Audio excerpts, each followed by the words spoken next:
Allez, salut tout le monde, c'est Zagma, j'espère que vous allez bien. Aujourd'hui, on se retrouve pour une partie solo du chapitre 4 de l'Orcana, la quête des illumineurs, qui rajoute donc un mode coopératif solo / 2 joueurs. On se retrouve tout de suite pour une petite partie contre Ursula, et en fin de vidéo, je décortique ce petit module. Est-ce que ça vaut le coup pour les joueurs solo ou non? Bon visionnage! Alors, je vais essayer de vous expliquer une partie de l'Orcana en vous faisant les règles du mode coop solo et d'une partie normale en étant assez détactique mais assez rapide quand même. Il y a des chaînes qui font ça très bien et de manière très précise. Là, le but, c'est que vous compreniez un petit peu l'idée.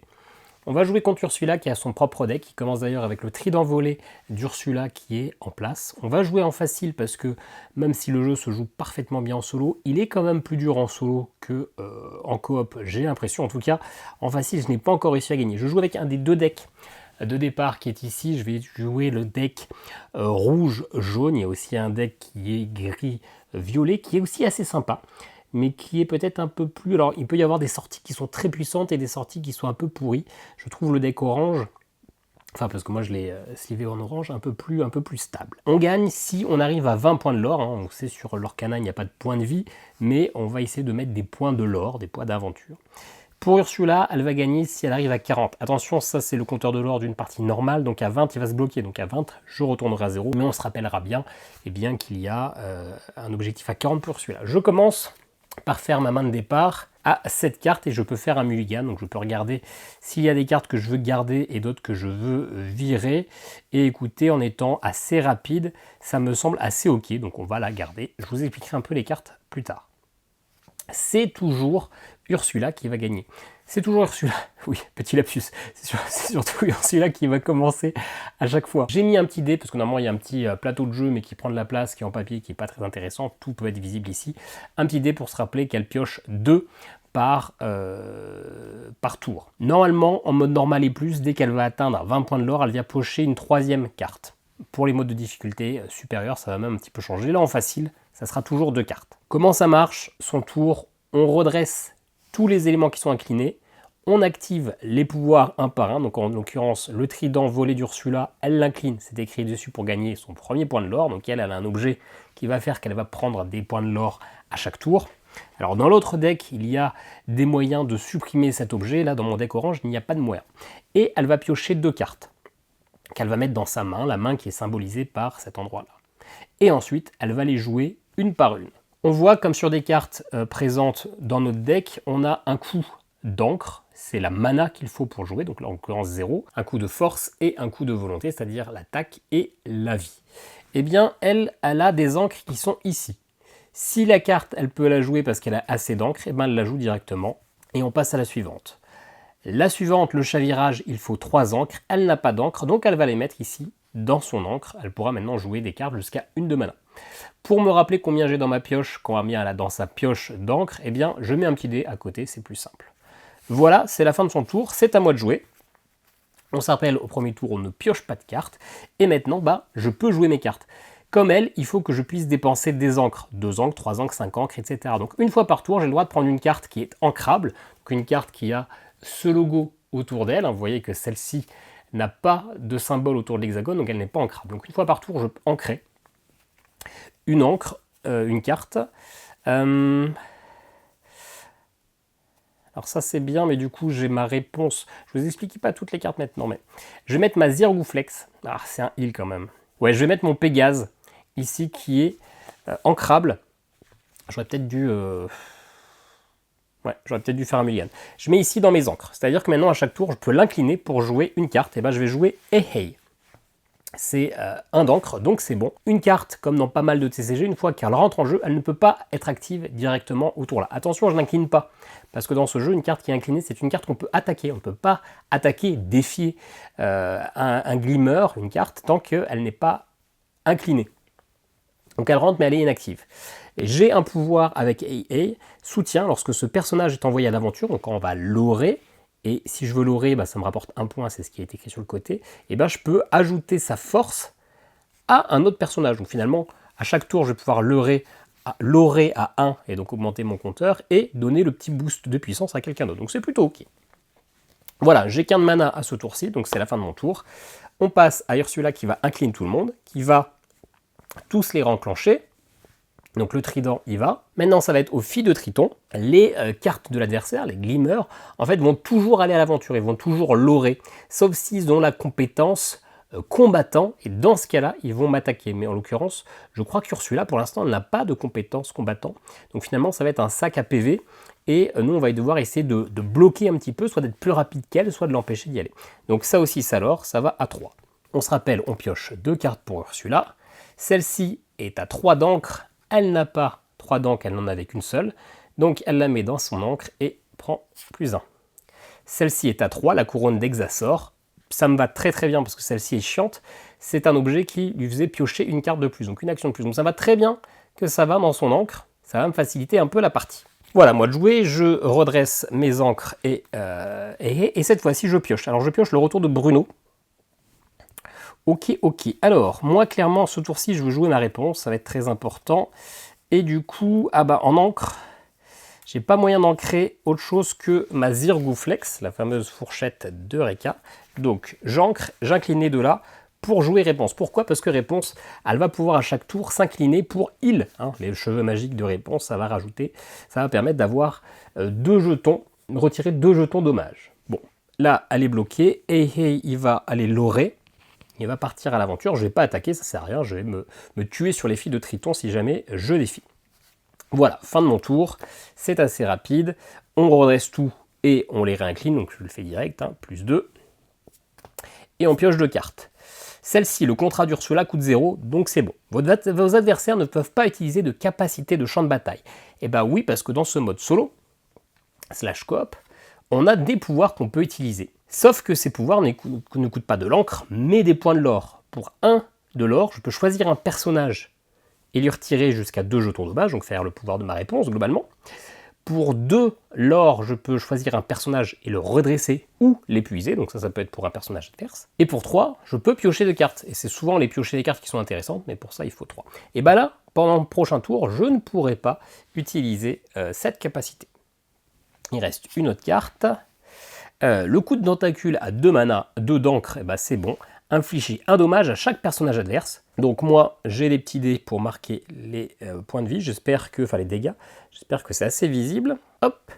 Et placer cette carte face cachée dans votre réserve d'encre. Donc elle passe à 4 d'encre en plus de m'avoir mis un petit coup de tentacule. Allez, à moi, je redresse tout le monde, mes encres, et je pioche une carte. Dans l'Orcana, il n'y a pas de maximum de cartes dans la main. Alors Mulan, elle est très cool. Elle va coûter 6 mana, donc c'est pas pour tout de suite, mais en fait, elle a un arc avec plusieurs flèches, donc elle va pouvoir faire plein de dégâts à tout le monde. C'est un peu le principe de ce deck-là. Donc ça, c'est cool de l'avoir. Le problème, c'est que là, j'ai pas d'autres cartes que je peux ancrer. Et clairement, je vais pas ancrer celle-ci, c'est une carte maîtresse. Donc là, je suis un peu bloqué, je vais pas pouvoir augmenter ma mana. Alors, je suis pas obligé de le faire, mais c'est quand même intéressant, parce que les cartes que je veux jouer, je veux les jouer. Donc ça m'embête bien. Ce que je vais faire, c'est que je vais encore envoyer Loré à 1, et du coup, soutien lorsque ce personnage est envoyé à l'aventure, vous pouvez ajouter sa force à celle de notre personnage. Donc, réponse va passer à 2 de force, et je vais l'envoyer défier les filles de Triton. Les filles de Triton prennent donc 1 plus 1, 2 PV, sauf qu'elles ont 3. Donc ça ne les tue pas, et par contre elles me font 2 dégâts, je passe à 3. Et juste, je vais jouer le retour de Bruno qui va me coûter mes 2 encres. Alors, ça me permet de reprendre en main une carte de ma défausse, donc là c'est un peu gâché, mais surtout la suite c'est que je peux retirer 2 dégâts à un personnage, donc ça fait que j'ai quand même un petit peu avancé sur... il va falloir clean le board, le board d'Ursula il va vite être assez important, donc il faut avancer un peu, là comme j'avais pas les cartes, ça fait que j'ai fait une attaque, d'ailleurs c'est 2 que je retire, j'ai fait une petite attaque pour essayer d'avancer un petit peu. Voilà, c'était pas un très bon tour, mais c'est comme ça. On redresse tout, on réactive, gagner un éclat d'or.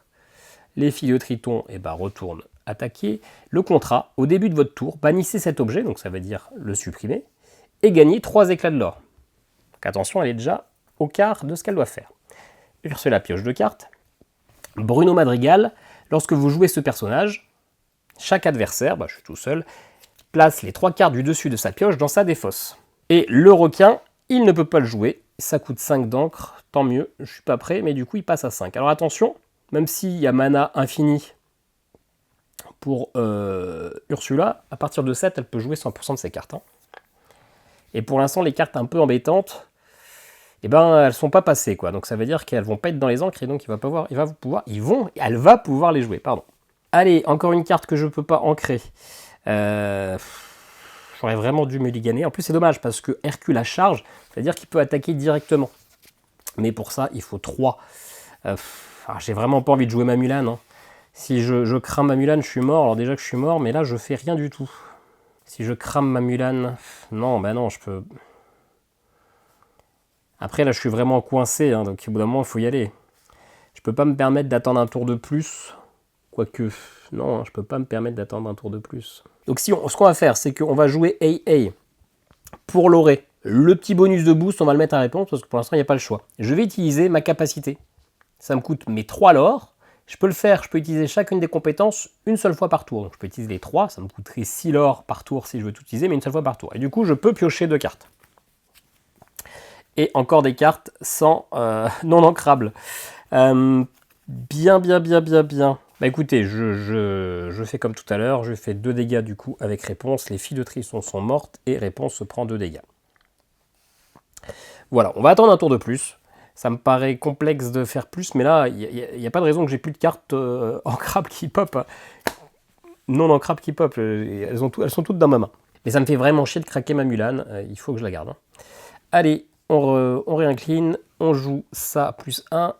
Bruno Madrigal plus 1. Et 2 cartes pour Ursula. Un autre Bruno, je défausse 3 cartes. Ben voilà, c'était 3 cartes. 3 cartes ancrables. Shit. Hop, et la deuxième, c'est une riposte. Chaque adversaire choisit un de ses personnages et le bannit. Et ben, on va bannir très clairement Hey Hey. Ça, c'est une carte action, ça ne reste pas en jeu. Il faut que je garde ma réponse aussi, hein, c'est ma heal, donc je ne peux pas faire autrement. Allez, je la redresse et une carte non ancrable. Bon bah, là, j'ai pas le choix. Si je veux que la partie soit ok, que j'ai une chance, bah, je vais jouer ma Mulan. Ça fait 3 mana. Je vais jouer Hercule pour les 3 mana, que je vais pas attaquer tout de suite, parce que ça ferait, finalement, il va se suicider sur un Bruno Madrigal, il va rien faire de plus, donc pour l'instant je laisse là, même s'il a la charge, tant pis. J'incline réponse pour heal 2 mana, 2 dégâts sur elle, et fin de mon tour. On redresse et réincline tout, donc ça fait plus 3, 1, 2, 3. La partie est un peu catale, hein. Alors, Jafar, il peut pas la jouer, c'est bien. Il passe à 6 de mana. Coup de chance. Ah, il n'y en a qu'un seul des coups de chance. Vos adversaires choisissent collectivement un de vos objets et le bannissent. Bah, je vais supprimer le trident volé d'Ursula. Ce qui veut dire que les 2 objets sont passés, parce qu'elle n'a que 2 objets. Le trident qui est là, et la carte qui permet d'avoir plus d'action qui est dans son encre. Donc, je m'en sors plutôt bien. En plus, elle n'a pas rajouté de board. Elle n'a pas rajouté de board, c'était quoi la première carte? Ah bah oui, elle l'a mis en encre. Ok, cool. Allez. À moi, maintenant, on veut de l'ancrable. Yes.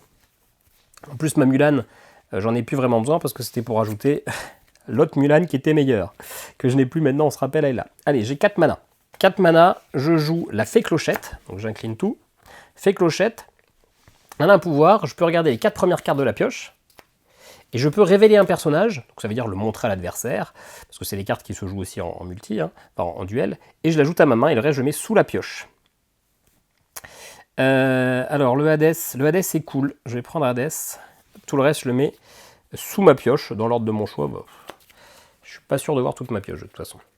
On se rappelle que moi, si ma pioche est vide, je suis mort. Donc ça va dans mes mains, mais j'ai plus d'encre, donc je peux pas la jouer. Je vais aller l'orer avec Hercule et également avec réponse. Pour l'instant, je vais laisser les 2 Bruno. Hop, il redresse, il incline, plus 2, et il joue 2 cartes. Alors, les filles de Triton qui sont à 0, qu'on a vu en début de partie, et Hey Hey, insaisissable. Alors, quelqu'un qui est insaisissable, on ne peut pas le défier quand il est incliné. Il est insaisissable, sauf si j'ai également un personnage qui est insaisissable, comme le Pégase, que tout à l'heure j'ai mis dans mes encres. Bien, on commence à avoir un petit board. Ça, c'est cool, j'ai 4 mana, j'ai toujours pas de quoi ancrer, ça m'embête. Je vais sûrement jouer cet Hades-là, mais je vais vérifier, parce que si je le joue, je peux aller récupérer une carte de ma défausse, et je vais aller chercher n'importe laquelle. Juste, ouais, je vais faire ça, juste parce que du coup, ça me permet... Ah non, c'est une carte personnage, pardon. Je récupère un et Hey, juste parce que c'est une carte qui est ancrable.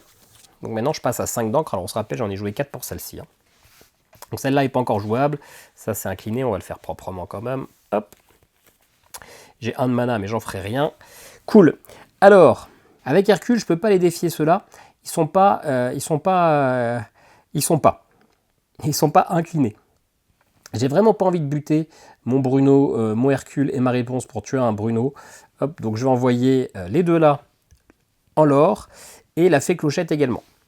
Alors attention, il y a quand même des cartes qui font que tous les personnages inclinés sont bannis. Donc ça peut aller vite, ça peut faire mal. Mais on va partir du principe que ça ne va pas sortir tout de suite. Hop, on redresse, on réincline, donc ça fera 4 l'or. Donc là, il est à 20. On se rappelle qu'il faut aller jusqu'à 40, donc je repasse à 1. Et techniquement, si j'étais en mode normal, maintenant, je piocherai 3 cartes à chaque tour. Mais on joue en facile. Alors, le chavirage. Si vous avez 6 encres ou moins, mettez les 3 cartes du dessus de votre pioche face cachée dans votre réserve d'encre. Donc ça fait bim, un gros boost. Il passe maintenant à 9 encres et ça veut dire qu'il jouera 100% de ses cartes maintenant. Et Hercule, il a rempart. Rempart, ça veut dire que si je veux attaquer une carte, c'est forcément celle-ci que je dois attaquer d'abord. Et à la rente épuisée. Par contre, pendant mon tour, je peux, si je veux, pour 3 éclats de l'or, le bannir. Ce qui peut être intéressant. Allez, maintenant j'ai 5 cartes. 5 cartes, 5 cartes. Mes 3 de l'or, je pense que je vais les prendre. Je vais faire 1, 2, 3. 3 éclats de l'or pour bannir ce personnage. Je vais jouer un feu du dragon qui me coûte mes 5 mana. C'est une action. Choisissez un personnage et bannissez-le. Et ben, je vais bannir ce Bruno Madrigal. Je vais maintenant utiliser mon Hercule qui a 3 pour tuer les filles de Triton. Hop. Il se prend 2 dégâts. Je vais incliner réponse pour soigner 2 dégâts à Hercule. Je vais incliner la fée clochette et Hadès pour aller en aventure. Et Mulan, je la joue dans ma réserve d'encre. Voilà, ok, c'est pas mal. Allez, on les redresse et on les incline. Plus 2, il pioche 2 cartes. Le Tamatoa, lorsque vous jouez ce personnage, vos adversaires choisissent collectivement un de leurs objets ou un de leurs lieux et le bannissent. Mais je n'ai ni objet, ni lieu. Parfait. Et le contrat d'Ursula, je ne pourrai pas utiliser mes pouvoirs et au prochain tour, il se prend un petit bonus de 3 les éclats. Le Tamatoa va lorer à 2, donc il va être un peu chiant quand même. Hein. Et je ne suis pas sûr de pouvoir le gérer. Ça aurait été bien que je garde finalement mon feu du dragon pour ça. Mais écoutez, tant pis. Alors là, j'ai 6 de l'or. Donc clairement, je vais jouer un TK. TK, il ne pourra jamais lorer. C'est un combattant. Ce personnage ne peut être envoyé à l'aventure et défié à chaque tour s'il le peut. Donc ça veut dire qu'il va forcément aller attaquer. Mais c'est bien, il va pouvoir mettre des patates. Notamment, il pourra gérer le Tamatoa au prochain tour. On va griller le Hadès et la fée clochette. 3 plus 1 pour tuer le Bruno Madrigal. Donc les deux meurent, hein, les deux se prennent 4 PV. C'est pas bien grave, mais je veux un petit peu ralentir quand même. C'est l'or, son l'or. Parce que là, il va se prendre un sacré boost. Et je vais rester là. Hop, je vais incliner Hercule et réponse pour prendre de l'or. Parce que moi aussi, c'est une petite course. Au bout d'un moment, si j'ai l'impression que je peux plus gérer le board, il faut que j'y aille. Hein. Là, j'ai rien joué. Hop, je vais jouer ça dans mon encrier. 7, ça devrait suffire pour faire tout ce que j'ai à faire. Ok. Donc 1 plus 2. Et ça prend un bonus de 3. Donc attention, il a 29 sur 40. La partie est bientôt terminée. Tamatoa, eh ben, c'est la même carte qu'avant. Shit. Et le Chapelier Fou. Ok. Alors clairement, là, je vais jouer avec TK. Il a 8 d'attaque. Je vais aller tuer ce Tamatoa là, qui va me mettre 3 dégâts à la place. Enfin, à la place. Qui va me mettre 3 dégâts. Si j'arrive à trouver le bon sens. Hop. Donc Tamatoa, c'est mort. Là, j'ai 1, 2, 3, 4, 5, 6, 7. J'ai 7 d'encre. Donc, je vais jouer 6, les 6 là, pour aller jouer un Hercule et jouer une Namari. Le Hercule à charge. Donc, avec ce charge-là, il va aller tuer le AA qui est là. Et du coup, il fait 3 dégâts, donc il est mort. Le Hercule là, il va aller lorer. La réponse là, elle va aussi aller lorer. Et je termine mon tour de cette façon. Lui, il va lorer à 3. 1, 2, 3. Attention, il va falloir essayer de le prendre de vitesse. 2 cartes. Le prince Eric, il a rempart. Donc je devrais d'abord attaquer celui-là avant d'attaquer un autre. Et le tourbillon, épuiser tous les personnages adverses, ils ne se redressent pas au début de leur prochain tour. Aïe. Ça va faire mal. Ça va faire mal parce que du coup, je peux pas aller tuer le Tamatoa ce tour-ci. Donc là, il se redresse pas. Par contre, mes encres, je les récupère, je pioche. Et j'ai un peu des cartes de merde en main, là. Je vais jouer la fée clochette pour 4. Je regarde 4 cartes. Aïe, aïe, aïe. Chier. Je peux prendre un personnage. Je n'ai pas besoin d'une autre réponse. Je vais reprendre un autre Rolly, un autre petit chien. Mais c'est un peu cuit. Cette partie est un peu cuite. Je vais jouer Mulan pour mes 3 dernières encres. Shit. Il m'a mis mal, là.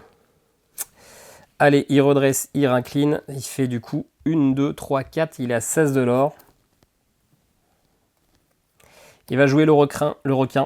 Lorsque vous jouez ce personnage, infligez 2 dommages à chaque personnage adverse ayant au moins un jeton dommage. Donc celui-là, la réponse passe à 3. Le TK passe à 5.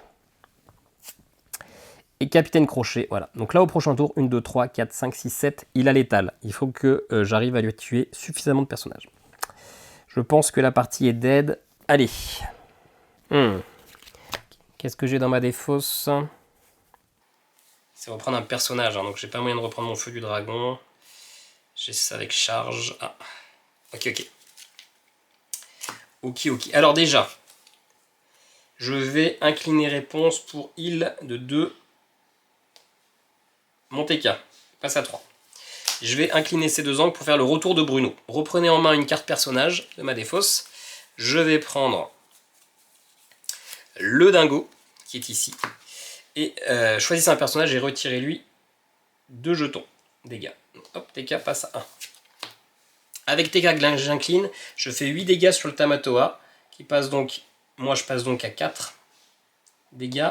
Mais lui, il est mort. Ok, là maintenant, il a 1, 2, 3, 4, 5. 5, il est encore létal. Ah, sachant que j'étais obligé d'attaquer d'abord le prince Eric. Hein. Donc, on fait juste un petit rollback. Je joue pour ça le dingo qui a charge. Il va attaquer pour 2 ici. Et dingo, quand il attaque, il fait 2 éclats de l'or. Et Hercule qui attaque à 3 sur lui. Donc voilà, j'ai tué le prince Eric.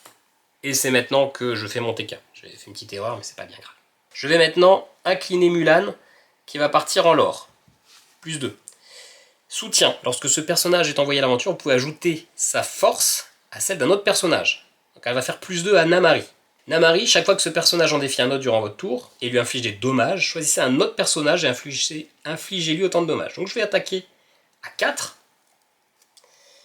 Le Chapelier Fou. Donc je fais 4 dégâts au Chapelier Fou qui n'est pas mort. Tant pis. Par contre, le Chapelier Fou me fait 3 dégâts, donc Namari est mort, mais je fais également 4 dégâts à un autre personnage, je vais le faire à Capitaine Crochet. Du coup, ça y est, il n'y a plus le létal. Écoutez, je vais aller sacrifier ma fée clochette pour aller terminer le Chapelier Fou. Hop, comme ça, on est un petit peu tranquille. J'ai tout joué, j'ai plus de mana. Non, hop, ok. On va déjà redresser ma mana, ça sera plus propre en vidéo, mais normalement ça se fait au prochain tour. Ok, donc il aura 1, 17. Allez, moi j'ai 12, j'ai 1, 2, 3, 4, 5. Je passe à 17, j'ai pas encore le létal. Hein. Flotsam, il a rempart, qui commence épuisé. Et Mini qui a 7. Lorsque vous jouez ce personnage, chaque adversaire perd 2 éclats de l'or. Allez, moi je redresse tout le monde. Et je pioche un feu du dragon, parfait. Allez, j'incline ça. Choisissez un personnage et bannissez-le. Je bannis Mini. Il faut que j'arrive à gérer le Flotsam. Donc déjà, j'envoie Mulan. Je vais la mettre comme ça sur le côté puisqu'elle va partir. J'envoie Mulan en l'or. Elle prend plus 2. Et je rajoute donc les 2 de force. Les 2 de force, je vais les mettre sur Hercule, qui passe à 5. Il a 5, il attaque Flotsam, qui est mort, mais le Hercule aussi, il est mort. TK va attaquer le requin, il y a 8 contre 7, donc il est mort, mais lui, en échange, il me fait 4 dégâts, donc je perds aussi ma TK, mais le board en face est clean. Ce qui fait que maintenant, je vais pouvoir incliner réponse et incliner dingo pour faire 2 de l'or. Parfait. Est-ce que je mets non? Hop. Ok. On est bon, il n'y a rien à faire, il va piocher ces 2 cartes, il joue. Anna, insaisissable. Donc elle, pour aller l'attaquer, il faut forcément que j'ai un personnage insaisissable. Mais là, on va se la jouer à la course. Hein. Là j'ai 4, donc je passe à 18. Ok. Ça dépend, il faut juste pas qu'il y ait un truc zinzin qui tombe en face. Alors que je viens de me rendre compte que je n'ai plus de son dans mon micro. Je ne sais pas ça fait combien de temps, mais tant pis, parce que pour une fois, la partie est pas trop moche. On verra bien ce que ça donne au montage. Donc une deuxième, Anna, on redresse. Elle a l'étal au prochain tour, donc moi il faut que j'arrive à faire un létal. C'est peu probable. Je peux incliner mes 7 encres. Non, ouais, j'incline mes 7 encres pour jouer le Cobra Bubbles, mais ça ne suffira pas. J'envoie Mulan faire de l'encre pour donner 2 de force à n'importe qui, mais je ne peux pas attaquer les Anna de toute façon, donc je vais perdre ça. J'envoie tout le monde à l'aventure, mais c'est la fin de mon tour, et 1, 2, 1 et 2. Elle a gagné. Ça s'est joué pas grand chose, j'ai bien réussi à nettoyer son board, je m'en suis bien sorti, mais au départ j'ai mis un petit peu de temps à me mettre en place, j'arrivais pas à avoir des cartes qui pouvaient se mettre en encre, donc j'ai perdu 1 ou 2 tours, mais finalement c'est quand même une plutôt belle partie. Je suis un peu deg que le son du micro se soit coupé, j'espère que ça n'a pas duré trop longtemps et que mon téléphone, enfin ma caméra a un petit peu pris le relais, parce que je pense que la partie est plutôt jolie, et vous avez pu vous rendre compte à quoi ça ressemblait l'Orcana en coop. Voilà, on se retrouve tout de suite pour mon avis sur le jeu. Et ben voilà, ça s'est joué à pas grand chose, peut-être que j'aurais dû faire un mulligan finalement pour essayer de récupérer quelques cartes ancrables, j'y ai pas fait attention parce que cette configuration ne m'est finalement jamais arrivée, mais ça s'est joué à pas grand chose. Alors, est-ce que ça vaut le coup pour vous, les joueurs solo? Eh bien oui et non, je pense que clairement le jeu n'a pas vocation à être acheté pour être joué uniquement en solo, ni même uniquement en coopératif.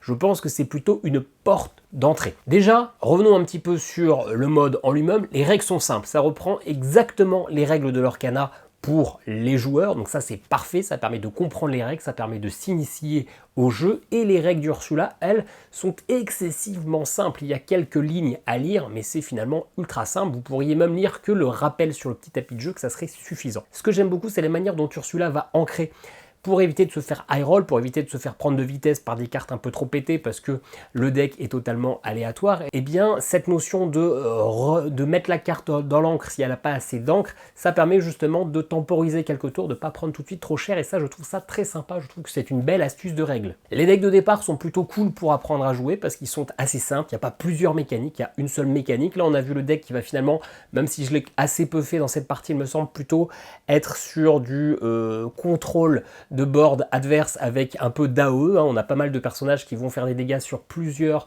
adversaires à la fois, et puis on a un deck gris-violet qui va être sur une petite mécanique assez rigolote, qui va être un peu plus dur à se mettre en place, mais si vous avez la bonne sortie, vous allez franchement prendre l'adversaire de vitesse, où on va essayer de, avec un Mickey magicien, de balancer tous des balais magiques. Ces balais magiques, ils vont aller pouvoir se suicider sur les adversaires adverses parce qu'ils vont revenir en main, et en parallèle avec Yensid, s'il y a suffisamment de balais en jeu, et bien il va l'aurer assez fort. Donc vous avez une petite mécanique comme ça qui est un peu plus dure à mettre en place, qui a par contre un avantage d'aller pouvoir casser les objets adverses, donc aller retirer le trident et aller retirer l'autre qu'on n'a pas vu.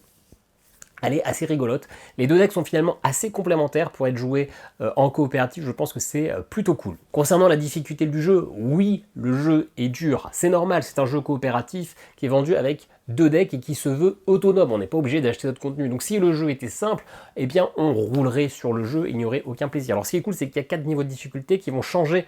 Les pouvoirs sur le niveau de difficulté vont être assez, qu'on peut utiliser avec de l'or, vont être différents. Les petites modifications vont être aussi différentes. Je trouve ça cool. Alors bien sûr, moi je n'ai pas gagné encore en niveau facile ni en niveau normal. Le jeu est plutôt calibré pour le coopératif.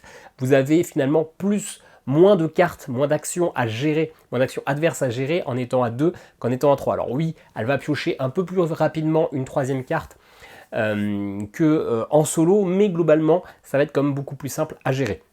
Pas beaucoup plus simple à gérer. Donc le jeu est dur en solo, mais finalement, est-ce qu'il faut à tout prix adapter des règles pour y jouer en solo? Bah non, le but c'est que ça soit challengeant, c'est important. Ce n'est absolument pas grave que ça soit difficile, bien au contraire. D'autant plus que oui, Ursula des fois va faire des sorties de fou, mais vous aussi des fois vous allez faire des bonnes sorties. C'est un jeu de cartes, il y a de la variance, c'est normal. Les parties sont courtes, ça va durer moins de 20 minutes. Si vous vous rendez compte que vous êtes totalement dans la sauce, vous pouvez abandonner comme une vraie partie contre un autre joueur. Est-ce que les decks sont calibrés pour la battre? Oui, je pense. Est-ce qu'il faut deck builder? Bah, c'est à vous de voir. Bien sûr, c'est un jeu de cartes. Le but, c'est de vous donner envie d'acheter d'autres cartes de la collection, de vous améliorer, etc. Je pense qu'en normal, on peut gagner sans ça. Après, pour les niveaux difficiles, je pense qu'il faut améliorer un petit peu votre deck, mais en même temps, ça fait partie du plaisir de ce genre de jeu. Si vous jouez au Seigneur des Anneaux, pareil, vous aurez un peu des combats de boss ou Marvel Champions, etc.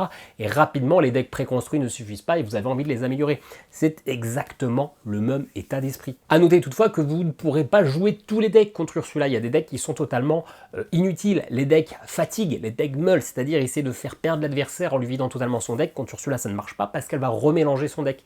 Les decks bounce, donc le fait de faire virer des cartes du plateau pour les remettre en main de l'adversaire, bah, ça ne sert pas à grand chose non plus parce qu'Ursula va les remettre en jeu au tour d'après. Donc même si eh bien, ça va permettre de temporiser un petit peu, il va falloir que vous arriviez à la prendre de vitesse et donc peut-être que ça va être un petit peu plus compliqué. Ça reste jouable, mais plus compliqué. Je pense que pour ce mode-là, contre Ursula, le meilleur, c'est les decks aggro, parce que finalement, Ursula va ne jamais vous attaquer. Donc vous allez pouvoir la prendre de vitesse assez rapidement. Donc voilà, il y a des decks qui sont beaucoup plus forts, d'autres qui sont moins forts, d'autres qui sont utiles, mais comme dans une méta, vous avez toujours un deck qui est dominant, et un chasseur, et les chassés. Donc c'est un peu le même état d'esprit. Il faut bien savoir que c'est le premier boss à affronter, mais que c'est sûr et certain que pour les prochains chapitres, il y aura d'autres boss à affronter avec d'autres mécaniques. C'est sûr, pourquoi? Parce qu'on parle de notion de combattant pour que les personnages d'Ursula nous attaquent, sauf qu'elle n'en a pas, ce qui veut bien dire que c'est pour de futures extensions. Donc il y aura plus de contenu, c'est une première manche, là c'est un sac à PV qui va essayer de nous prendre de vitesse, donc il va falloir essayer de la prendre de vitesse ou de réussir à contrôler un peu le board. Donc finalement, c'est pour qui cette quête de lumineur, ce mode coopératif / solo de l'Orcana? Eh ben, je pense que c'est vraiment une porte d'entrée. C'est pour tous ceux, vous en fait, qui ont peur d'essayer l'Orcana, qui n'ont pas le public autour, qui n'ont pas envie d'aller dans des magasins de jeux pour tester, eh bien, ça vous propose un tuto. Prenez, vous dépensez que 55 €, je crois, ça vient flirter un peu sur le côté jeu de société, et ben, vous découvrez les mécaniques, vous découvrez le genre de carte, le design, etc. Ça vous permet de vous faire bien une première tentative. Vous aimez, et ben très bien. Vous n'aimez pas, et ben vous passez à autre chose. Ça va permettre aussi d'initier peut-être vos amis qui ont envie de tester l'Orcana, mais ils savent très bien que si je joue contre vous qui a de l'expérience, vous allez leur rouler dessus. Ben, vous faites un mode comparatif contre Ursula. Je pense que c'est vraiment la porte d'entrée. Est-ce que pour y jouer vraiment tout seul, tout le temps, ça a un intérêt? Peut-être pour tester vos decks, si vous avez envie de vous entraîner un petit peu. Mais attention, pour tester vos decks, tous les joueurs de l'Orcana le savent, il y a Pixelborn qui est une application non officielle, mais avec l'intégralité du contenu. C'est non officiel, mais ça a l'air d'être un peu toléré, parce que pour l'instant, Ravensburger ne fait rien du tout. Et donc, vous pouvez jouer en ligne à la manière d'Understone contre d'autres adversaires et créer tous vos decks, etc. Donc, clairement, pour tester vos decks, il vaut mieux aller là-dessus, mais la manière légitime dont on peut voir, eh bien, ça serait ce mode-ci. Alors du coup, est-ce que c'est une déception? Eh bien non, moi c'est exactement ce à quoi je m'attendais. J'ai l'habitude de faire du JCE à Hearthstone, où on a un adversaire qui va être stéréotypé, il va falloir essayer de créer un deck qui va dans un sens particulier. On sait très bien que tous les decks ne fonctionneront pas contre cet adversaire, contre ce boss, contre cet automa. Et bien là c'est pareil, c'est une bonne expérience, ça permet de tester, ça permet de s'entraîner, ça permet de jouer un petit peu. Donc pour moi ça remplit exactement le contrat qu'il devait remplir. Pour autant, ça sera un Zogma d'argent et pas un Zogma d'or parce que ça reste moins bon que l'Orcana, mais je pense que ça va permettre de convertir pas mal de joueurs de jeux de société qui n'avaient pas encore essayé l'Orcana, de tester et de voir si ça peut leur plaire, parce que bien sûr, ça ne plaira pas à tout le monde. Voilà un Zogma d'argent pour cette quête des illumineurs. J'espère que vous en savez un peu plus, si ça peut vous plaire ou pas, que vous avez compris un peu le mécanisme du mode de jeu et ce qu'on attend. Quelle est l'idée derrière la conception de ce mode, à qui ça se destine. Et puis, eh ben, nous, on se dit à très bientôt. N'hésitez pas à laisser un petit commentaire, à utiliser le lien affilié si jamais ça vous intéresse, et me dire tout ce que vous voulez. Allez, ciao, ciao!